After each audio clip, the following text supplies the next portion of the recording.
So, what similarities do you see between the collection films and the Saw movies?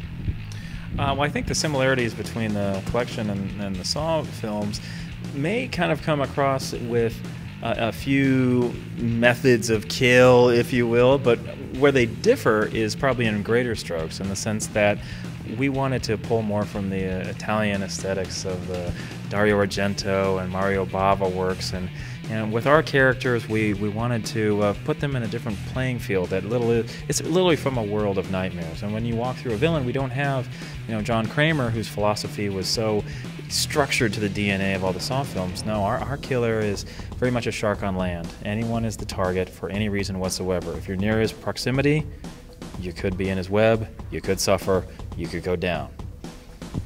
Well, and I guess they're similar in that they're both hard R horror movies, and there's a lot of sort of blood and craziness and adult characters. Yeah, adult characters and machines that hurt people. But I think we were pretty conscious about this one, just to try to make it aesthetically look different and be its own unique type of film. And and the killer differs too, where like John Kramer was, Tobin Bell, this really good actor who sort of spewed this philosophy, while the collector is more of a shark. He's out to take and distort and destroy his prey as he likes. And there's a similar too in that like John Kramer doesn't really kill anyone. The collector does kill people, but generally he allows them to kill themselves through these like elaborate booby traps and that type of thing that have the theme of bugs and entomology and that type of thing. And so, how are you guys able to push the horror film genre with these two films? Well, in this one, what was great is actually hearkening back to the films that inspired it. So this is almost like an action hybrid with horror, in that I've been missing that feeling that we were given from Suspiria and Inferno, that horror could be beautiful. And we were very lucky that Mickey Liddell let us shoot this on film, 35mm anamorphic film. Our effects are practical. Adrian Lynn, Gary Tunnicliffe, Mike Regan sent computers running because it was real. And Sam McCurdy, director of photography with BJ McDonnell, operating, all of a sudden it looked alive. And that gives us the ability to scare, to go closer to the bone, and it makes it different. And it's different by comparison to what is popular and kind of jamming up the multiplexes now, which is the idea of found footage, which is also an intimate way to scare, and sometimes a little more PG-13, but no, not this one. This is adults only. Look out. Well, and we aesthetically it is obviously looks different than most of the things that are in the theaters now. But also we wanted to add an aspect of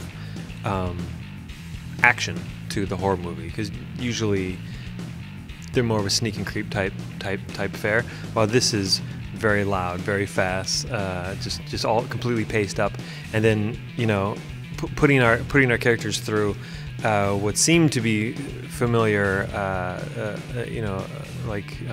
things from within the genre, but then defy it a little bit. Like the opening was just us having fun. I don't give anything away, but the movie starts out and you think it's something else, and then sequence of events unfold and you see that it's a completely different movie. And what scares you guys in real life? Carbs, girls, fast cars, pleats. That's your answer? Yeah. Oh, okay. What scares me in real life? Well, what helps is that a little bit of everything. Taxes, to be sarcastic but true. I dip in the ocean. I know I'm going to get eaten by something. I'm waiting to step on something sharp. Well, that's the problem with I think writing in this genre, is that you're completely aware of what can go wrong, and so just the other night, I heard something like a tapping, and I knew half my brain knows that it's nothing, but the other half is like, someone outside their window tapping, waiting for you to look out, and you're going to open it like in The Strangers, and it's going to be like, a mask right there! And then I eventually fall asleep and I don't think about it anymore. But that's where I'm doing anything, because I got kids and stuff like that, so I'm in all these situations, thinking of that person's just posing as the carnival worker.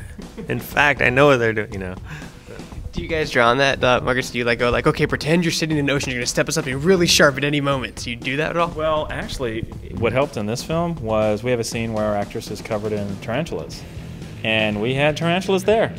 And so when it came time to have them go near her face and whatnot, they're in a jar right off screen. And then all I do with my fingertips is make my fingernails clack on the tiles next to her right off camera and say, it's crawling up your throat. It's crawling onto your lips. And then and Emma Fitzpatrick was so clued in to what that was. I mean, she was in the scare zone, and then it worked. For some of our mechanisms and some of our mass things, fire is actually noisy. It has a hiss to it. It'll scare, everybody gets scared by it. Well, what you see in the opening scene, our harvester, it roared like a machine engine, and it was awesome. And the entire 236 people turned around and went, oh, beep, looking at it. It's like, all right, keep that and action. And it was terrific. It was nice to just pigeon a lot of folks into some pretty awesomely scary spots and turn the cameras on.